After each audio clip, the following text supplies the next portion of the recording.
We're going to go to Robin. And Robin, you've been everywhere this week. Nashville, but you're in Nashville right now. But before that, you in Iowa to bring us an exclusive with that sharpshooter, which you look very good yourself with that jump shot, Caitlin Clark.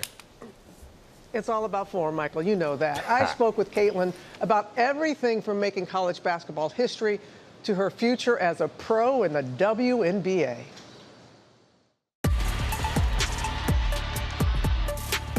She's the dominating force, reshaping the landscape of college basketball. It's been so much fun, but we're not done yet. The University of Iowa guard Caitlin Clark, smashing records and captivating fans across the nation. And now she's ready to take her game to the next level. As Caitlin Clark knocks down a three. Why did you decide that this was the time to end your college career? Well, I think there's pros and cons to both sides, and that's what made the decision so difficult. It was almost a win-win, but at the same time a lose-lose, because I was giving up something, and I'm just kind of ready for the next chapter and a new challenge in my life. But I think the reason I decided to announce it when I did was just to have that closure, especially going into senior night. Fans lining up for hours ahead of senior night. Caitlin Clark! The last regular season game for number 22, and the moment Clark would make history. For the record, she ties it with that one. This for college basketball history. Becoming the all-time leading scorer in NCAA history. Caitlin Clark becomes the all-time leading scorer. You know, we're playing the number 2 team in the country on senior night on our home court. You can't really script it any better. I honestly didn't realize it until everybody started going wild, and it's just cool to have so many people in the stands that, one, appreciate women's basketball, but they understand the history of it. The 22-year-old has called Iowa home her entire life, and now she's on the cusp of achieving one of her biggest goals. You're moving on up. How do you feel about the next chapter? I think it's something I'm ready for, and that's why I decided to make this move. But also, this is the place all I've known all my life, and that was the main reason of coming to the University of Iowa. Is I wanted to play for my home state. I wanted to do something that really had never been done before. When you think about the WNBA draft, and I'm just going to go out on a limb here and say you're going to be the number 1 pick. You know, I don't know. I got a crystal ball. You're going to be the number 1 pick. We know that Indiana, the Indiana Fever, have the top selection. They're already talking about their ticket sales. They're already talking about the demand. What is it, do you think, about your game that has people just can't wait to see you on the professional level? I think it's just the style of basketball that I play, but also I think people love the fire and the emotion that I have and the smile I always have on my face. To be honest, I don't get nervous for games because I just know this is fun for me. People love the long shots, people love the good passing, people love the fire. That fire blazing during last year's March Madness tournament.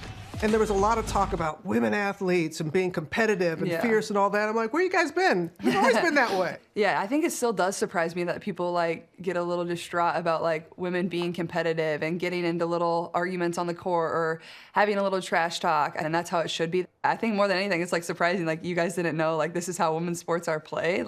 Come on. As a young girl, you could find Caitlin gracing the court, the field, and the track. You were a multi-sport athlete. What was it about basketball? Well, honestly, growing up, I loved soccer too, and I played every sport basically. I ran track, I did softball, soccer, but I think basketball, I just loved the competitive side of it, and I grew up playing with the boys, and my dad was my first ever basketball coach. Before every game, I look at my dad and I give him a nod, he gives me a nod. And then I go out there and get ready for the tip, and I think it just speaks to the bond I've had, especially with my dad over the course of my basketball upbringing. As a high schooler, Clark clinching a spot on Team USA's youth squad, winning 3 gold medals on the global stage. And this is Caitlin Clark. But recounts a humbling setback that turned into a major comeback. But I remember when you were a rising junior, they didn't put you on the team. Yeah. And that seemed to fire you up, just like it did Jordan when he didn't make the varsity team. I went to try out the next year. And honestly, I hurt my pinky during training camp, but I kept playing, I was fine. But also I just played really bad. I didn't deserve to be on the team. So I think, honestly, that's one of the lowest points of my basketball career is you're on the team the previous year, you win a gold medal, and then you go back to try out with all your teammates from the prior year. But I think it really allowed me to find another fire. And I think it just pushed me to work even harder and get better and, want to prove people wrong. You know we had to step on the court where the magic happens. Okay, there's just something about the smell of a gym, and see that iconic record-breaking spot now forever etched onto the floorboards. Okay, where is it? Where is it? Where is it on the court? All the way over here. That? Right over here. Yeah, that's the spot. That's where you shot from there. Yeah. I want to show folks. Okay. This is the three-point line. This is where she shot it from. You see that? You see the difference? And that's half court. Oh yeah, she's closer to half court. Not only do you have a place in the record books, you have a place on that court. That's got to mean something special. Yeah, it's just kind of crazy. When I first went out there and looked at it, I'm like, this has to be in the wrong spot. Like, it seems way further back from where I actually shot it from. How will she go for history?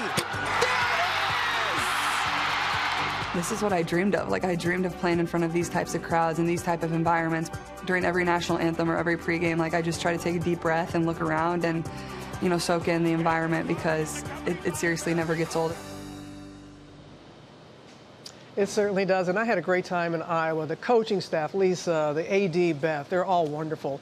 Next up for Caitlin, March Madness, the Big Ten tournament followed by the big dance in a couple of weeks. Then on April 15th, the Indiana Fever will select Caitlin as a #1 pick in the WNBA draft. And get this, guys. Okay, she was in the second grade, and she said her teacher handed out these sheets with little bubbles, and they were told to put in their goals and their dreams.